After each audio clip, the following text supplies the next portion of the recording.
kepada 5 Ibnu Rushd. Terimalah pasti keselamatan daripada kami.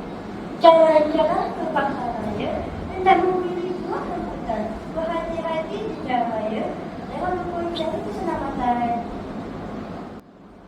Cucu badak, buah melaka, buah halangan, kaum kerabat.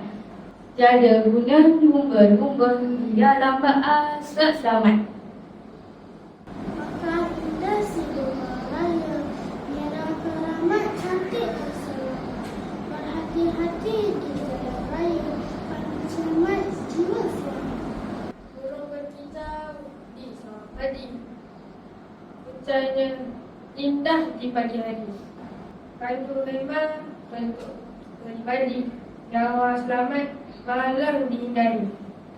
Lemak manis dan bubur nasi dalam malam. Nahas jalan raya satu tragedi, sikap cuas sebab tamak. Sekian, terima kasih. Terima kasih.